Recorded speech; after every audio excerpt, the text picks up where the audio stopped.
കേന്ദ്ര വിദ്യാഭ്യാസ പദ്ധതി PM ശ്രീയിൽ ഒപ്പുവയ്ക്കാനുള്ള സർക്കാർ നീക്കത്തിൽ മുന്നണിയിൽ ഭിന്നത ശക്തമായിരിക്കെ LDF യോഗം ചേരും. മുഖ്യമന്ത്രിയുടെ സൗകര്യം നോക്കി തീയതി നിശ്ചയിക്കും. CPIയുടെ ആശങ്ക സ്വാഭാവികം എന്നാണ് LDF കൺവീനർ TP രാമകൃഷ്ണന്റെ പ്രതികരണം കേൾക്കാം.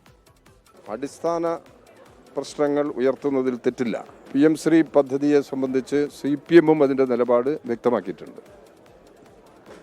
ഈ പുതിയ വിദ്യാഭ്യാസ പദ്ധതി ദേശീയ തലത്തിൽ നടപ്പിലാക്കുന്നതിനോട് അതിനുള്ള പലതിനോടും നമുക്ക് വിയോജിപ്പുണ്ട്. അതൊരു യാഥാർത്ഥ്യമാണ്. അത്തരം എതിർപ്പ് CPI ഉന്നയിക്കുന്നതിലും തെറ്റില്ല. അത് CPI ഉന്നയിക്കുക സ്വാഭാവികമാണ്. ഇടതുപക്ഷ ജനാധിപത്യ മുന്നണിയിലെ ഒരു ഘടകകക്ഷി എന്നുള്ള നിലയിൽ ഏത് പാർട്ടികൾക്കും അവിടെ സ്വതന്ത്ര അഭിപ്രായങ്ങളുണ്ട്. അതവർ പ്രകടിപ്പിച്ചെന്ന് വരും. കേന്ദ്രത്തിനു വേണ്ടി RSS ഒരുക്കിയ കെണിയിൽ വീഴരുതെന്നാണ് CPI മുഖപത്രം ജനയുഗത്തിലെ ലേഖനത്തിലെ മുന്നറിയിപ്പ്. PM ശ്രീയിൽ ഇനി കൂടുതൽ പ്രതികരണമില്ല എന്ന് വിദ്യാഭ്യാസ മന്ത്രി V ശിവൻകുട്ടി വ്യക്തമാക്കി.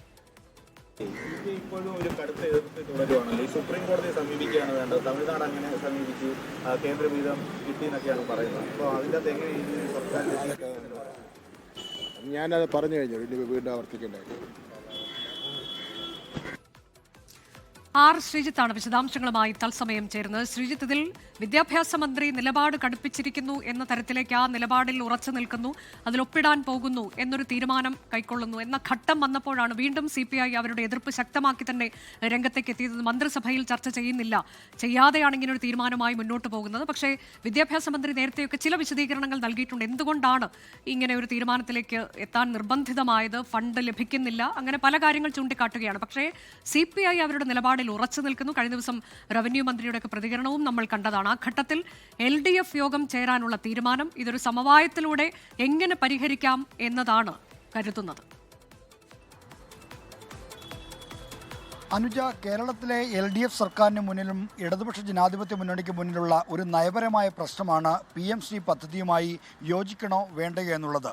ദേശീയ വിദ്യാഭ്യാസ നയം പൊളിച്ചെഴുതുന്നതിൻ്റെ ഭാഗമായി സംഘപരിവാർ നേതൃത്വം നൽകുന്ന ഗവൺമെൻറ് നടപ്പാക്കുന്ന പദ്ധതികളിൽ ഒന്നാണ് PM ശ്രീ പദ്ധതി എന്ന വിമർശനമാണ് LDFിലെ ഘടകകക്ഷികളായ CPIM-ഉം CPI-ഉം മുൻകാലങ്ങളിൽ ഉന്നയിച്ചിട്ടുള്ളത്. അതിൽ CPI ആണിപ്പോൾ ഏറ്റവും ശക്തമായ നിലപാടെടുത്ത് നിൽക്കുന്നത്. അപ്പോൾ നയപരമായൊരു പ്രശ്നത്തിൽ ഒരു തീരുമാനമെടുക്കേണ്ട സമിതി എന്ന് പറഞ്ഞാൽ LDFിൻ്റെ നേതൃയോഗമാണ്. അതുകൊണ്ടാണ് ഈ കാര്യത്തിൽ LDF യോഗം ചർച്ച ചെയ്ത് തീരുമാനത്തിൽ എത്താതെ സർക്കാർ മറ്റ് നടപടികളിലേക്ക് കടക്കരുതെന്ന് CPI ആവശ്യപ്പെടുന്നത്. CPI അടക്കമുള്ള കക്ഷികളുടെ ആവശ്യപ്രകാരമാണ് LDF നേതൃയോഗം വിളിച്ച് ഈ വിഷയം ചർച്ച ചെയ്യുന്നത്. LDFിൽ ചർച്ച ചെയ്യാതെ, മന്ത്രിസഭയിൽ ചർച്ച ചെയ്യാതെ ഏകപക്ഷീയമായി പൊതുവിദ്യാഭ്യാസ മന്ത്രി V ശിവൻകുട്ടി നീങ്ങിയെന്ന വിമർശനമാണ് മുന്നണിയിൽ പൊതുവായി ഉള്ളത്. അതുകൊണ്ടാണ് അദ്ദേഹത്തിൻ്റെ പ്രതികരണത്തിന് പോലും ഇന്ന് കാര്യമായ നിയന്ത്രണം പാർട്ടി നേതൃത്വം ഏർപ്പെടുത്തിയിട്ടുള്ളത്. അതുകൊണ്ടാണ് ഇന്ന് V ശിവൻകുട്ടി ഇതേപ്പറ്റിയുള്ള പ്രതികരണം ആവർത്തിക്കുന്നില്ല എന്ന് വ്യക്തമാക്കുന്നത്. എന്നാൽ സർക്കാരിന് ചില വാദങ്ങളുണ്ട്. 1400 കോടി രൂപയാണ് പട്ടികജാതി പട്ടികവർഗ വിദ്യാർത്ഥികൾക്കും അധ്യാപകർക്കും ഒക്കെയായി കേന്ദ്രത്തിൽ നിന്ന് ലഭിക്കുന്നത്.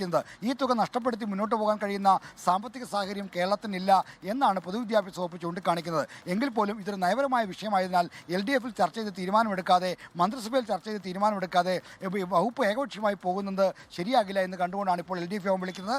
മുഖ്യമന്ത്രിയുടെ സൗകര്യങ്ങൾ നോക്കി അദ്ദേഹത്തിൻ്റെ ഈ തീയതി നോക്കി വേഗത്തിൽ ഈ LDF യോഗത്തിൻ്റെ തീയതി നിശ്ചയിക്കും. ആ LDF യോഗം കഴിഞ്ഞ ശേഷമായിരിക്കും PM ശ്രീ പദ്ധതിയുടെ കാര്യത്തിൽ ഒരു നയപരമായ തീരുമാനത്തിലേക്ക് LDF സർക്കാരും പോകാൻ പോകുന്നത്.